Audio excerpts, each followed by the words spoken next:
Well, here we are. Wow, this is a really nice one. Yeah, I bought a whole bunch of those. You're clipping your nails? Well, we're staying a few more days than You found my Swiss Army nail clipper. It's really awesome. Yeah. Wow. You should use this just for the regular. Only the best. Yeah, well, we're staying a couple extra days, and wow, nails grow really fast. This is the Jon Tara Marital Arts podcast. We're still on vacation in Spearfish, South Dakota. Where John says very vacation, and I say mostly vacation. No, you said pseudo vacation. I did it originally. Yeah, I did say pseudo. Yeah, you did. Yeah. I remembered that. You have a good memory. Today we were practicing the marital art of kicking ass in the side-by-side. Oh, it was awesome. I was telling you on the trail that it's a good thing that I've been mountain biking for a while, because my shite meter is not as sensitive as it used to be, or could be. Why? Why would you be saying, oh, shite? Well, there's some adventurous trails. Well, out here, it's really interesting. You can take a licensed side-by-side on any road except for the interstate. Yeah. But there's also, like, it looks like hundreds of miles of off-road. And yep. Anything from, it looks like, kind of like side roads, kind of like what we would call, like, farmers' roads, to total off-road, full of rocks and along steep edges. Cliffs.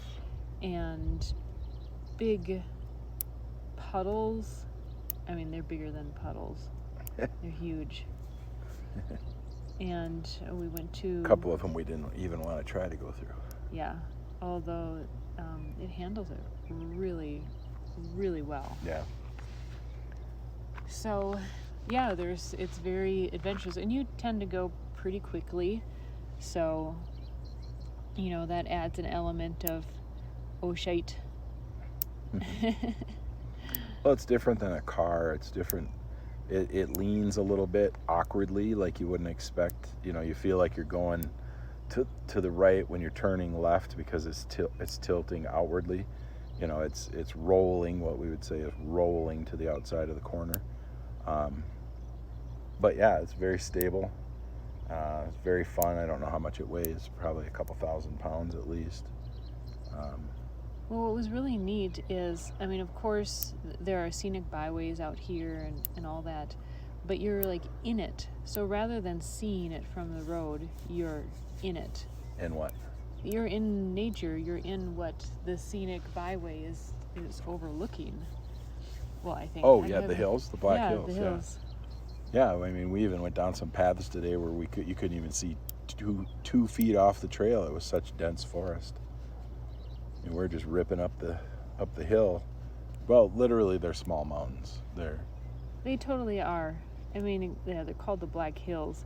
I mean, in Minnesota we have hills. These are.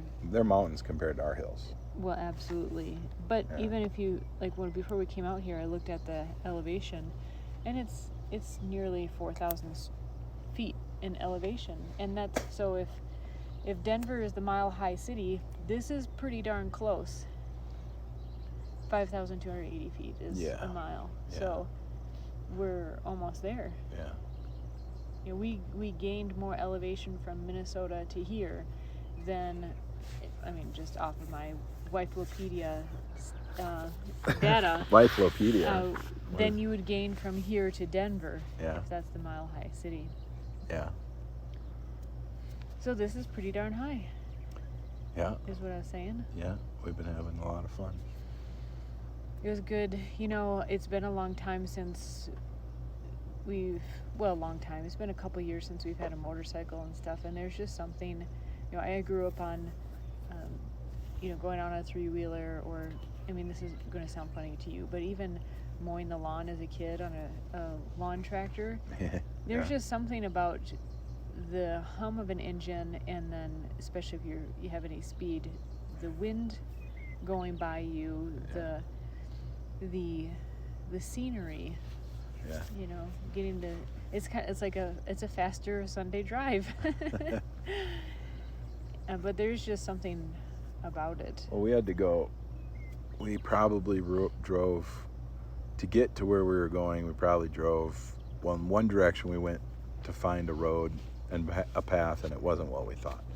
It was just a road through some private land that was a public road, and so it was wide, like, you know, regular cars could go down it. And so we turned around and came back. So we went about 6 miles one way, 6 miles the other way. Then we went another 10 miles out looking for, we found another path. We went up that one. That wasn't too crazy. It was kind of fun. But then there was the one that I wanted to get on down on the way towards Deadwood. You just drive, you're driving down the highway, and then there's this little path that goes down the ditch. And it's a very steep ditch with a crevasse in it, so you got to kind of navigate it. And then it goes up into the woods and then up into the Black Hills.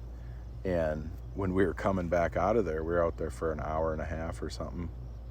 And when we were coming out, there was 2 vehicles coming in. There was a Jeep, like, I don't know what they call it, a Commander or something. It's below the, maybe it was a Cherokee, but not a big one.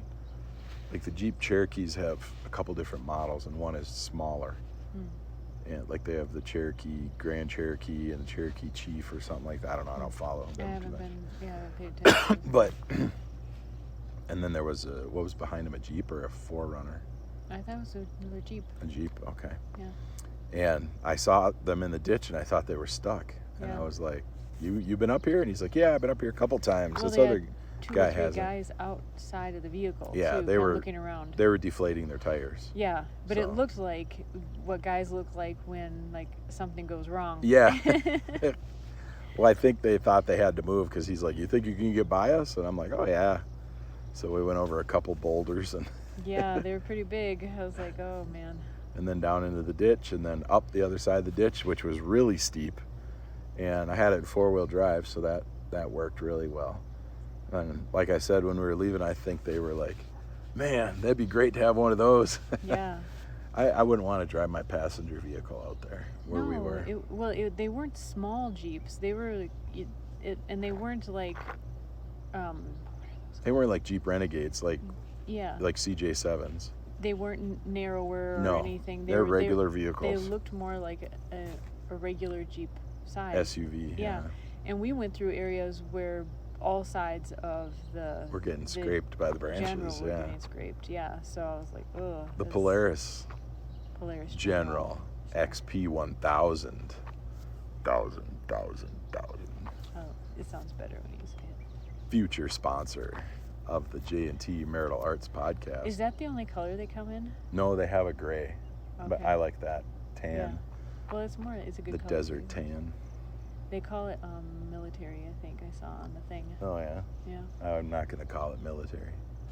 I call it desert. Desert tan. Yeah. Yeah. Not everything has to be a video game or military stuff. Yeah. You can just have regular stuff that's kick-ass. Yeah. Why not? I agree. Yep.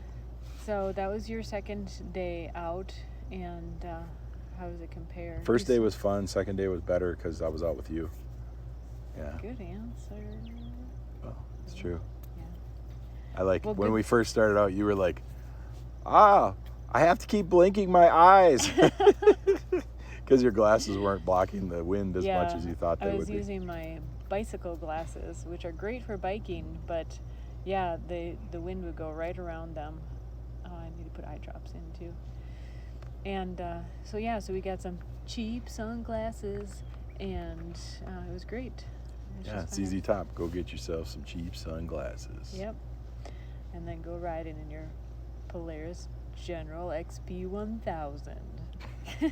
Thousand. Yeah, well, lucky for you, I can handle that riding now. But you have taken about 20 years to train me in. I remember. Well, that's nothing compared to what we do on the motorcycle. I mean, when you were done wheeling, when we were riding Yeah, I didn't care for that too when much. we were riding the multi-strada, the Pikes Peak multi-strada, when you were done with the wheeling, you would just tap me on my leg, and then I would put it down, and Yeah. and then we'd just haul. You know, it's so different okay, in this you're surrounded on all sides. And you have a freaking awesome roll cage. Yeah. I mean, and then, those pipes, they're not just round. They're shaped like they're a clover leaf, so they're extra strong. They're super strong. Yeah. They put bends in them and form them so that they won't bend, because there's so many, there's inside radiuses and outside radiuses, right? So one goes this way, one goes that way. Well, it's dry outside. Will you grab me a water? Yeah, once you pause it, and I'll actually your radii. So yeah, they have inside outside radiuses. They look like a clover leaf from the end. If you cut them, you'd see it looks like a clover leaf, and that pattern is probably 10 times stronger than just a round tube. Wow. Yeah. And look at the way that bottom A-arms are. This is an advertisement for the General XP1000.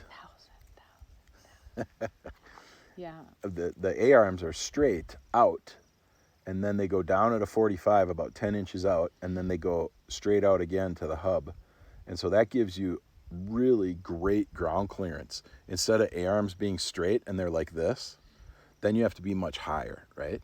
So they kick them out straight like this, and then they run the end of the A-arm down so that the wheel is lower, so your clearance is higher. It has amazing clearance. Yeah, so your A-arms don't drag. That's when we were going through all those ruts and where the water was and stuff in the trail. We weren't dragging at all, and we were just cruising right through because we have so much clearance, and the wheels are extra tall. They're big knobbies. Yeah, and they're just durable. And we were ripping it up on those rocks. A couple feet high. Oh yeah, 2.5 at least. Yeah. Yeah, really cool. Polaris, you made an awesome side by side. Yeah. Well, it was like they said at the dealership, really smooth. Like, you know, we've been on some rough terrain and stuff in ATVs, and wow. I mean, this I mean, you're still grabbing onto the bars and stuff, but actually for a number of the videos, which we'll share, well, I was holding the phone with both hands. And so, I mean, seatbelt on, that makes a difference. Yep. And it's got a full seatbelt with a shoulder strap. Yeah. Just like a car. And having a high OSHA tolerance helps as well, but it does ride amazingly smoothly. Well, you've always done really good. Oh, I'm tired. You've always done really good trusting me. So. Yeah, you know, and especially after a number of years. Okay, so we have some amazing stories. Like you know, because when we first met, I knew you were a racer and stuff, but like your own internal tolerance doesn't always match even what your brain says. You can trust this person, you know, I'm sure they're handling things just fine. You know, we all have our own levels of tolerance, and then maybe you might train that also. Like I have over the years, even doing other things, I can tolerate more. But there are things that happen along the way that really reinforce that. So soon, a couple years, we might have been married only like a year and a half or something like that. Remember when we were coming out of onto the highway off that short on-ramp? It was one of the rare times that I was driving, and I don't even know why. And we were coming out of Richfield, which is just outside of Minneapolis. So it's very populated, coming onto a major highway. Really short on-ramp. We were driving your Z71 pickup.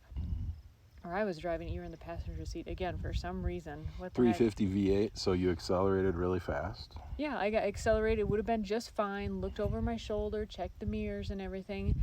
And I saw in the mirror there was this tiny red sports car in the distance. And it was fine. I had plenty of room. Yeah. And I'm not a super slow conservative driver, but a reasonable conservative driver. Right. And all of a sudden, they are like right at our... he was moving really fast. Moving really fast, and went from, I can't even say, a couple 100 yards to all of a sudden was right at our rear wheel. And I was trying to merge, and he was right there. And then I went to grew up in the country. The truck started tilting a bit. What is that So called? you pulled to the right, and then you did it so fast and hard you thought you had to counter steer. Yeah, so I was merging left and went to the right quick so that I didn't smash that car to bits.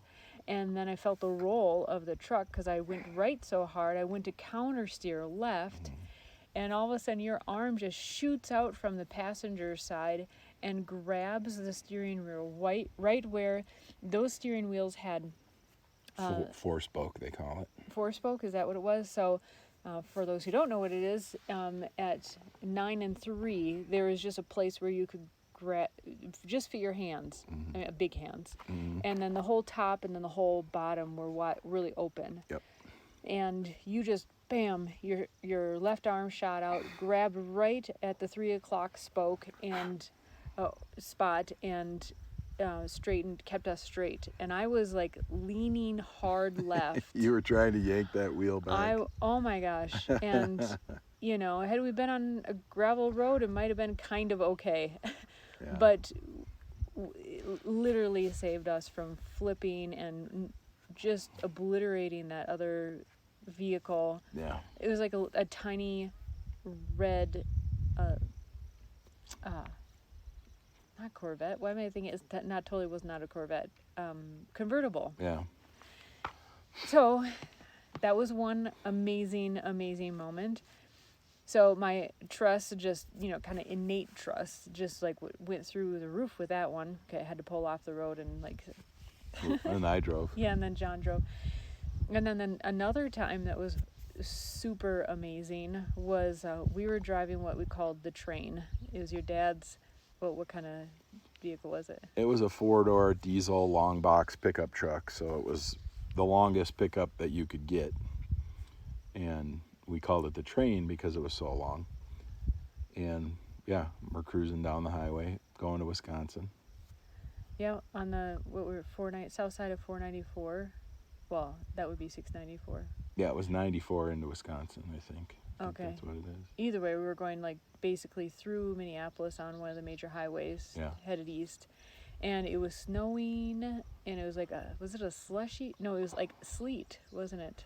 It was icy, slick. Really slick. But we're in a very heavy vehicle, and we had good tires, and so we were just trucking along 60, 65 miles an hour. And all of a sudden, the cars around us start spinning. We were in 3 or 4 lanes of traffic. Yeah, there's or 3, but then merging. But there's lanes. like a turn lane, merge lane. Yeah. So there's 4. And it was done to ballet music, and it was just like slow motion, but like a big Oshite moment. Yeah. And you're like, hang on, I'm going to accelerate. So you let me know, which was helpful. And I did grab the Oshite bar. I let off the gas slightly when I saw everyone start spinning, and then I saw the opportunity, and I said, I'm going to accelerate. And you were like, what? And we timed it perfectly. We accelerated, and we went by cars that were spinning away in front of us, cars that were spinning coming towards us, spun right behind us. Yeah. And everybody, for some reason, saw, one person hit their brakes, and then everybody started hitting their brakes and started sliding everywhere. Yeah, and I changed lanes twice. Yeah. And we went around someone who was spinning, and we went, and it was cars were bouncing off the median, the barricade, the middle cement barricade in between the lanes. Only if we had our owl cam then. Oh man, that would have been a video for the ages. It would have won out over some of those Russian road videos. Well, those are just crazy. They're on dry, straight roads and their tires just are shite. Yeah. So that was a huge trust building moment. And again, not that I didn't trust you, but there are things that happen along the way. You're like, okay, wow. And it programs, it kind of resets your nervous system. I think when you survive and those little bugs that you just wiped off, they're like little small grasshoppers. They're biting. They don't hurt bad, but they're biting. I had a couple bite me, or maybe it was one that caught my shirt when we were out. No, they wouldn't have left that. They wouldn't have been hurt like that. Oh, okay. It must have that been really hurt. It must have been a bee that hit you on the trail. No, there was one, because I found one of them, and it looked like a long fly. Like Like a flying ant or something? It looks like something that you would. This was on the trail where we're cruising down the trail, and Tara goes, "Ow, something stung me." Yeah. And so I stopped and looked down her shirt to see what it was. Yeah. I'll find it. Find it. Stay away from those nipples. Those are mine. Oh gosh. It hurt. Yeah. I thought I maybe still had a stinger in me, but. Yeah, no. Anyway, so maybe we'll post a few tips. So we or just share them here. Well, fortunately I had a light long sleeve shirt because it was hot out. Yeah. But it had a lower neck. I told you to grab a long sleeve shirt. You did also. Yeah. And I brought one with just for, in between weather. Because when you're biking too, it might be 74 degrees, but once you get going 20 miles an hour in the woods, it's chilly. Yeah. So, but that one had kind of a scooped neck, so I would definitely recommend something that goes up higher. Also just for good sun protection. Yep. And for the guys, always say, "I think I saw a bee go down your shirt." Yes. And then grab your wife's shirt and look down the shirt to make sure there's no bee. Yes. Yeah. Mhm. But don't say, "I think you just got stung twice." I can see the evidence. Can see the evidence. Yes. Yeah. Okay. Something is swollen in here. What else? We were going to pack a cooler, which we could have, but I suggested that there's a nice little cubby hole that fit a bigger water bottle In the console. in the console. We actually had 3 water bottles in there. And then we stopped at a gas station, and I thought it'd just be, because we hit so many little towns along the way, or have that opportunity. Yeah. Otherwise, definitely pack a cooler if you're not sure if you're going to be going through. If you're going to be gone all day, bring a cooler. Then you can stop at the top of the mountain like we did and take pictures. We called my parents from up there. Oh yeah, we did. We had full 5G service. Yeah, I don't know how I feel about it. Full bars. It's neat that, holy cow, 5G works really, really well, but still. Anyways. Are you a conspiracy therapist, Tara? No, that's your job. So, yeah, we got a couple of bottles of water that were cool once we were halfway through, which was very good and refreshing. Because you found out yesterday not having enough water was really horrible. Yeah, I felt pretty dehydrated. Had a headache. And I had some stress up my back. I think that might have been from just not being used to riding a side-by-side. Mm-hmm. You tense up. You're not used to it. You get tense. Well, it's different than riding an ATV, because an ATV you're actively steering and you're sitting up like that, but sitting and you in sit a on an seat. ATV like you're riding a horse or a bicycle. Yeah. And you're using your legs a lot. These have car seats in them, basically. Yeah. So, yeah, that makes it different. So I've been feeling really well. Yeah. Thankfully, and I hope that continues, because of course it will. There's quite a bit of jostling. Yeah. But yeah, like you said, you've got to be able to tense at the right times and let loose at the right times. Yeah. That was quite a jostly ride.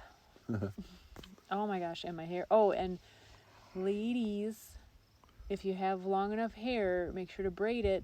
I haven't been on a motorcycle or whatever for a couple years. I forgot to braid my hair. My hair is really long, and it took forever to comb it out. Why? Because 60 miles an hour makes your hair get even tied 30 knots. Yeah, even 30. Well, and then it's the dust. I know you don't think there's dust, but it makes the hair extra dry and like stick together. Well, there was some dust. It Yeah, wasn't too bad. There was some, yeah. You can't tell because you have desert tan hair. Also, the same as the Polaris General XP 1000. Thousand. Mm-hmm. Yeah, well, this is what, day 4? I think think it's 5. Is it 5? Yeah, because I remember Okay. yesterday's podcast I said 4. So. And it's Tuesday, and we're here till Saturday, so we're here all week. Yes. And, yeah. So what's your favorite movie, Tara? What's your favorite this is a funny? trick question. What's your favorite funny movie? Which funny movie have you watched the most? We have probably watched probably House Bunny. The House Bunny! Woo! It has been a while. Might be Yeah. time. You know, It's time. I was on a podcast quite a while ago, and the guy's concluding question was, what is your favorite movie? And House Bunny was probably fairly new at that point, and I think it just kind of stumped him, like, because it's, but since I've realized, like, why, I think. And, you know, all movies are representation, have archetypes in them that we identify with somehow, and we like because of how, in what way we identify with the archetypes. And typically, we like the movies because of we identify in a positive way with those archetypes. So the House Bunny, she is an orphan, which is a very common archetype in stories. She is a rags to riches story. She is the outcast to being the loved, someone who's loved and appreciated, and not only overcomes herself, but helps others to. Also, the probably the prostitute archetype or the whore archetype, because she sleeps with lots of guys at the Playboy Mansion. I don't think that was inferred in the movie. Yeah, it was. That she sleeps with them? Yeah. Well, there was inferences all the time of guys. Well, I suppose, like, when she's living on the street for a night, and the cop, Cop pulls out a breathalyzer and says, I need you to blow on this, and she starts getting down on her knees and say, well, all right. Yeah. This is not going to be our family edition. But I didn't say anything. So there are inferences, but not so, yeah. And she was in the edition, the Playboy edition of Girls with Charlie Sheen. Okay. Yeah. I guess. Okay. And she lets lots of guys grind on her, hairy and non-hairy. Okay. So she's also the innocent. Yes. And she's the eternal, the puer eterni, or however you say it. So the eternal child, but you discover at the end her wisdom and how she helps raise others up. So she becomes the hero in a way. She helps save the sage. She brings sage advice because she uses metaphor. Right. Yeah. Yeah. And so it's kind of this just off-camber, like, she's being an idiot, and then you're like, okay, yeah, that is sage advice, and so I think she gets everything going, she's like, come on, you old grumpy. Yeah. They're just, funny quips, too, that you'll hear us say. When she comes out naked from the shower with just a towel on her head. Yeah. And all the girls are like, ah. And he says, what are you doing? Well, I'm just air drying. Yeah. With the body God and Dr. something gave me. Yeah. Because she had fake boobs. So I think this is kind of the off-camberness is what is neat, that someone can go from, the orphan and the outcast to the heroine. Yeah, the rescuing mother. Yeah. Mm-hmm. Yep. Literally the house mother. Yep. And really, becoming someone, like, she's like, that's what I want to be. And that's what I did back at the mansion. And, like, she had this really innocent inner calling. Mm-hmm. And so there's just kind of, a sweet humor that's just really. Yeah. It helps me get out of my head, that's for sure, because it's like true comedy. You think it's going one way and then it goes another. Yeah. And yeah, I think Anna Faris is pretty great. She does a great job. Yeah. Yeah. So John, what's your favorite movie? Oh, Braveheart, Patriot, a few other Mel Gibson movies. Yeah. Alien and Predator. What Women Want. Aliens and Predators. Yeah, What Women Want is a good one. Yeah. Mel Gibson is a phenomenal actor.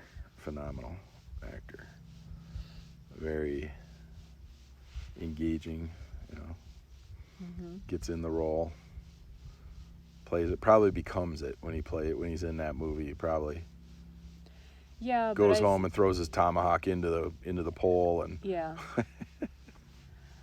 Well, he does. Has he ever been in a role that doesn't seem like?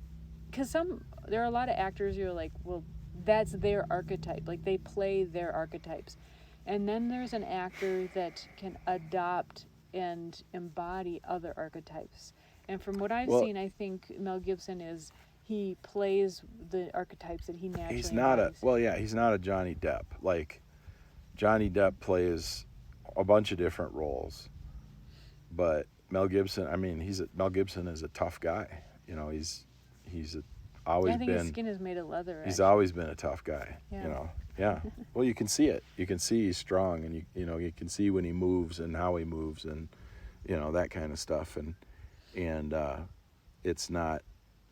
It's not like The Rock. You see somebody like The Rock, and you see him move, and it's. Anyway. Yeah.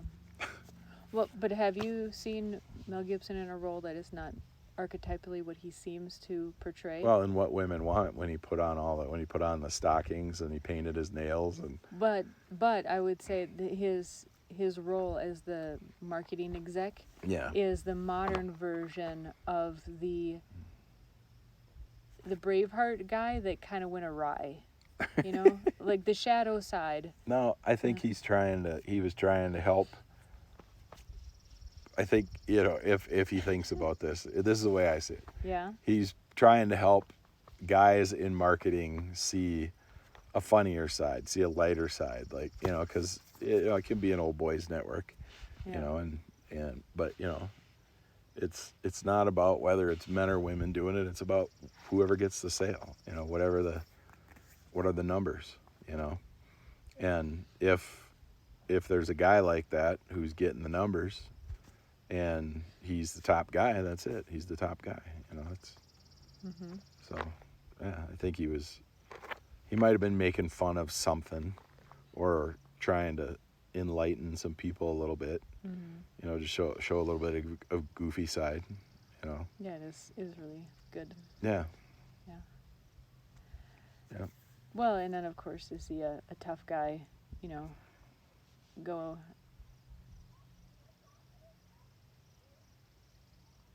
There's some shouting in the background. So, yeah. Across the prairie. Yeah. Sound travels at night. Yeah. The air gets cold and it's denser. So you say Alien versus Predator also? Oh, yeah, the alien, when they found the alien pyramid in Antarctica. Oh, yeah. So and the Predator, What is it about those ones you think that you like? Because they really freak me out. Like, I don't enjoy them. Well, do you think aliens and predators are real? Well, I guess. What? Well, you think they're real? Maybe not necessarily. They could definitely be real. What? Come on. What? Have you seen sea creatures?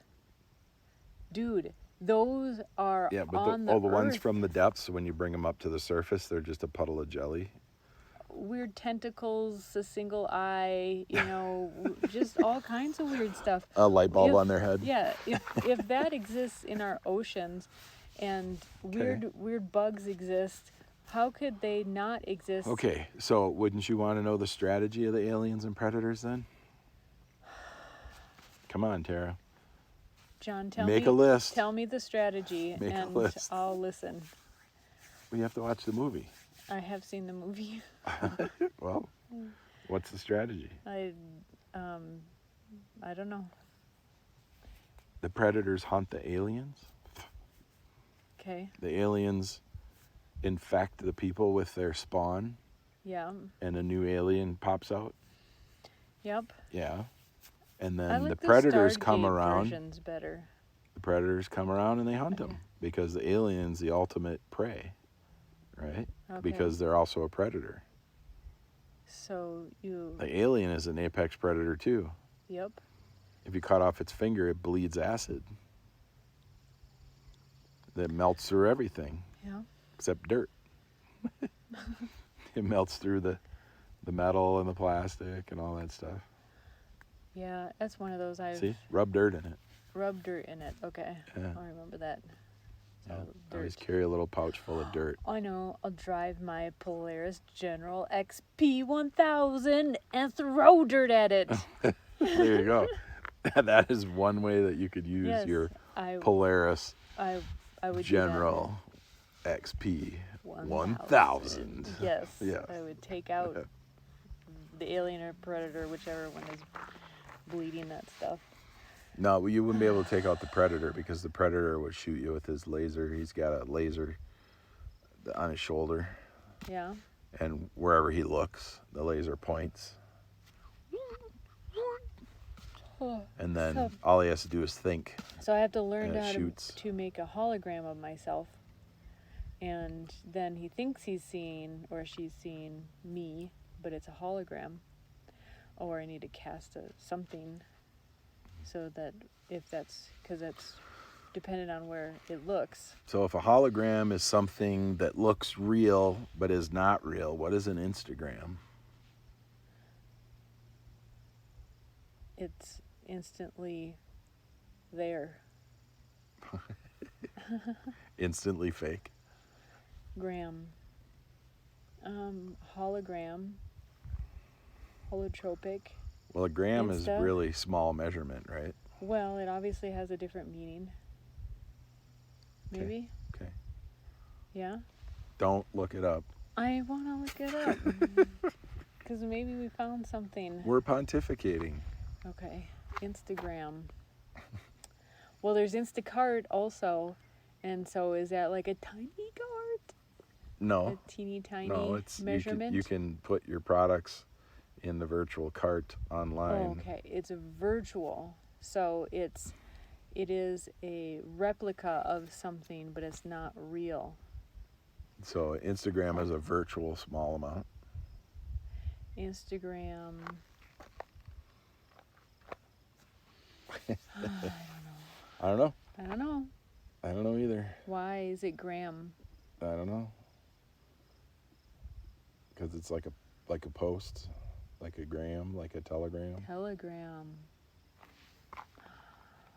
Okay, so gram has to do with its bifurcation. Graham cracker. So gram has to do with it's not a part of the original. A telegram goes from one place to another. Instagram goes from your place to another. A hologram is not you, you're projected elsewhere. Mm-hmm.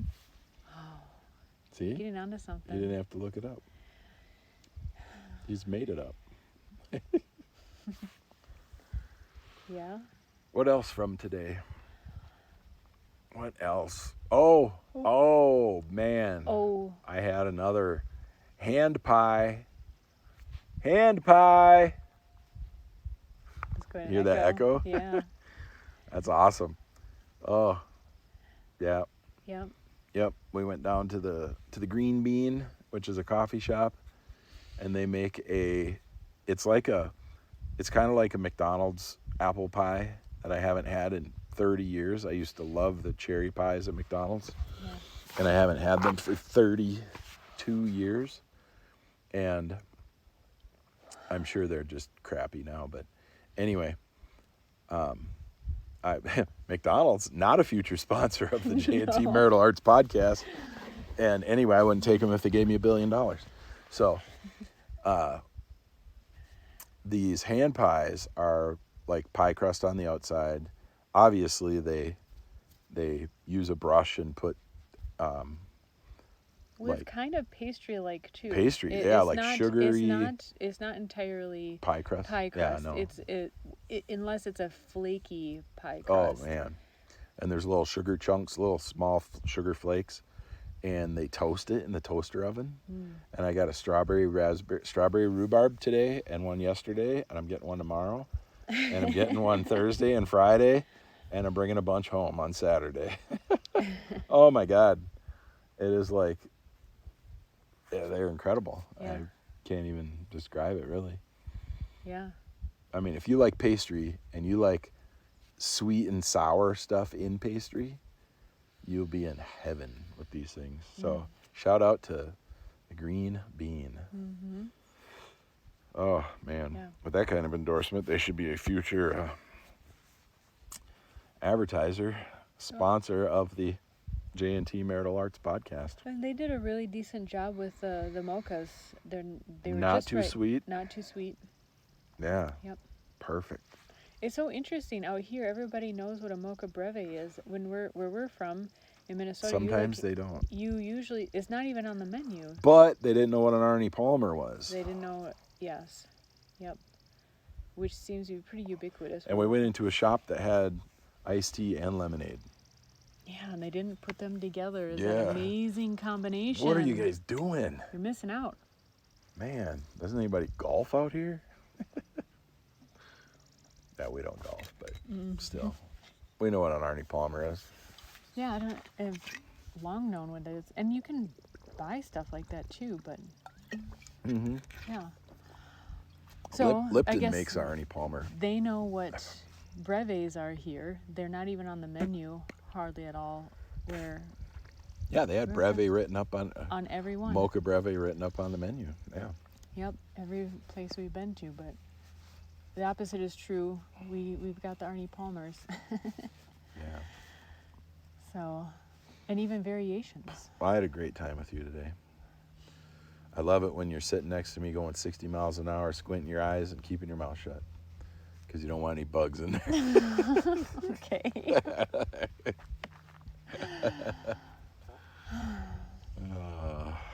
Be nice, Tara. Be nice. Yep. Oh, it was I great. had one hit me in the middle forehead. Yeah, remember when I came home last night and my hair was standing up in the middle?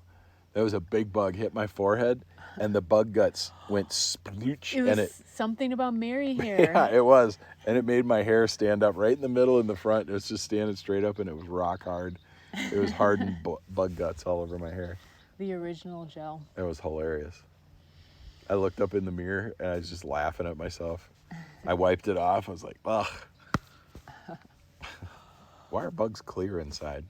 Well, not all of them are. What Some of is them that? are like Yellow blue and green. even and reds, Yep. like blood. Yep. But and some of them are clear. so many of them are clear. I don't know. I'm gonna look that up. You should. I just saw a big bug fly by. I wonder if they know where they're going. Like, I'm going over here. I'm going back to that tree I was on last week. You know, I mean, Yeah. are they thinking that? You don't think so? I have no idea. Or are they just looking for something to land on and eat? I think they're probably more in the moment. I wonder if they sense it or smell it or You know, like what are our cats thinking? You know, because sometimes it's like, stop oh, we touching me, I'm sleeping. yes, or I want food, or you can pet me now. But sometimes it's like, why are they going there? No, cats are not thinking, I want food. Cats are thinking, Feed me, human, human. get me some food now. Yeah. I'm sitting by my bowl for a reason. I've been here for at least 30 seconds. You should know. Yeah. And then they're not thinking, you can pet me. They're thinking, I need a body massage. And you have 2 gigantic hands. Well, it is though with cats. It's like you. See, there goes another bug. You may pet me now. Oh, is that bird going after? Little bird. No, she's like, you may pet me. Yes. Now. Human, I give you permission. Yeah. but 5 minutes from now, maybe not. So you better, yeah. So like when they're going across the room or decided to lay here and there, other than if the sun is there, what are they thinking?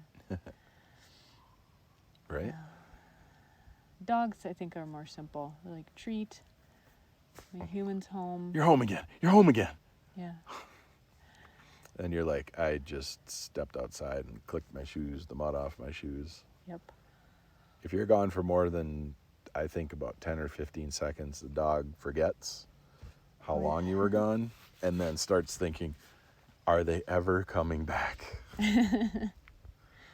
Yeah. More and more, I keep hearing people talk about their dogs, how they don't eat when they're not home. Oh. Yeah. I think people are spending way too much time with their dogs. Well, yeah.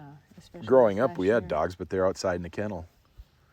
And they had nice dog houses that had 90-degree doors so the wind wouldn't go in, and they had nice straw or hay in their bed, and then they were insulated houses. Well, they had to eat too. And they were on had cement to slabs. stay warm. I mean, What do you mean they had to eat too? Well, how many animals these days in the house really need to eat? You know, they can go without eating. You They know, need like to eat. humans. No, they Yeah. can't. They can't go without eating, Tara. Well, for a little while, you know, Yeah. if they wait until their human gets home, right? So the dogs are spending so much time with the people that they No, I'm saying that they wait for they the don't humans, so everyone has supper together they don't get hungry enough. because they're not running around Not running Or they're not around and in the cold or the heat. yeah, They're something just like that. homeostasis. They're homeostating. Staying in. Mhm. Cisgendered dogs. There are a lot of dogs around here, Oh, even well, in town. the I one mean, guy I that walked understand- up here had 3. Well, I understand in the country, you know, they have jobs. They serve more of a purpose, but there's They punch a Well, clock. there's There's a dog union. There was a flatbed truck that had 2 dogs chained on the back, on the flatbed, and we walked by them, and they were just both laying there like, hey, yeah, we're sitting here. Our owner's coming out. Don't worry, our owner's coming back, and we're going back to the farm. Yep. They look like real purposeful dogs. Yep. Yeah. Yep. Didn't look like anyone was calling the police because they were chained there. Our They're dogs were just- all hunting dogs when I was young. They were very purposeful. Well, I see. It seems like dogs are so much more companion animals these days, and I think there is significant purpose in that as well. People are weak.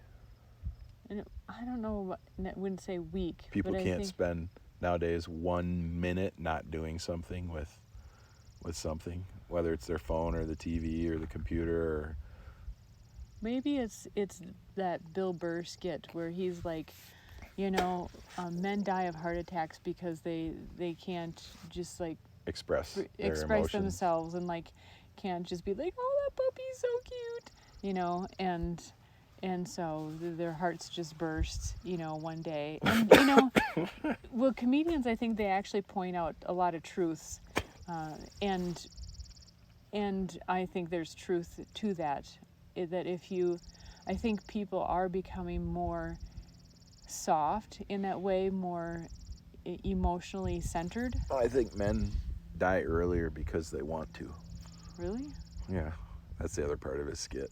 Oh, well. They've just okay, had that's- enough shite from their wife. They've had enough work. They worked their whole life, and they're done. And they're just like, all right, screw it. Well, I'm done. I would believe that. I could believe that from stories I've heard in various places of the shite that women put men through. And Yeah, you said it right. You said it right the first time. Don't rephrase it. Tell the truth, Tara. It's not you. You don't do that to me. Not anymore. not anymore. But we know lots of people. And if you're listening to this, it's not you. It's not you. I promise it's not you. The thing is, there's a part of me, a large part of me, that just doesn't want to believe that. And I think that's a lot of women, like even if they... You don't want to believe what? I don't want to believe that women are big pains in the arses. But you watch it. You see it. You hear it. I think I hear more You about hear it than you I see see it. Yeah, well. I think I hear about it more than I see it. And there's a part of me that's like, it's secondhand, you know. What do you think it is when you're standing in somebody's kitchen at a holiday event and the wife says something to the husband and the husband doesn't say a word and just walks out of the kitchen? You've seen that. What do you think that is? It's exactly what you're talking about. Each that couple woman has knew that her husband wasn't going to say anything back because there was people around. He was going to be polite. But she got to say whatever she wanted to say to give him a zinger. Yeah, that's why we have rule number 10, which is the rule of 11, right? That 1 and 1 make 11. And well, we have rule number 2, which is communication, which yes. doesn't mean just telling somebody what to do. Doesn't mean just telling somebody how angry you are at them. It means communicating, and communication is a two-way street. Like we're sitting here doing this podcast, we're discussing things. Yeah. I mean, we're just recording talks that we normally have. Yeah. There's a little bit of without added names.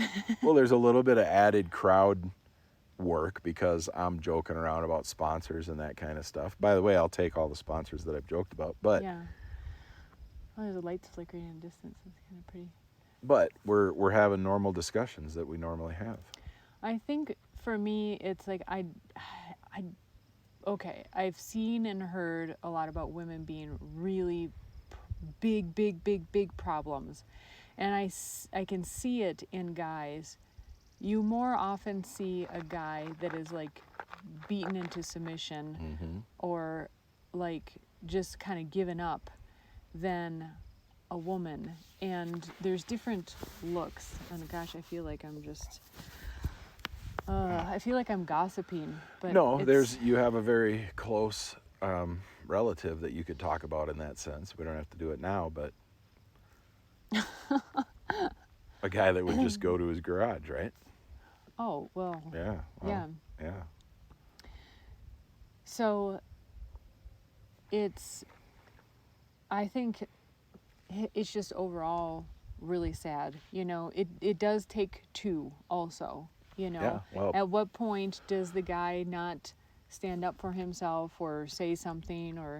And I guess I can answer this myself. A lot of times it's when the kids come around and she has the say over things, and uses them. Oh God, I feel like I'm trash talking women. Well, think about it this. Well, there's a lot of guys that deserve trash talk, and there's a lot of women that deserve trash talk. But right now, we just started talking about how we're generalizing how a woman can beat her man down so badly, emotionally and mentally, that people will laugh at it. Oh, what is that little woman gonna do to you? Well, words hurt. Words can, when somebody knows you very well, they have all the ammunition they need to hurt you, to hurt your feelings, to mentally cause you stress and emotionally cause you stress. And that can even be worse than getting punched in the face. Or threaten to take away the kids all the time. All the time. And, we think that we shouldn't be concerned about belongings, but half of your possessions and well, not only that. I mean, if a woman leaves, it gets the kids, sets you up. How many women have I've seen set up men, and then gets the house, and then the guy's got to pay for half of everything that she has, even after she has it. So, it's a losing game, especially when there's kids involved for the guy, most of the time. So that's why guys die, men die earlier. I mean, it's just to bring it back around.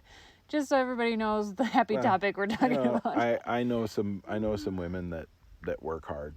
I know some women that put in lots of hours, and but I don't know very many women. Well, I'll say this: I don't know any. Well, every guy I know works extremely hard and does a lot of physical things for their work, and I think that a lot of credit is being taken away from men because of all the men bashing nowadays, and you bash men too much, you're going to find out you are living in a world that you don't want to live in.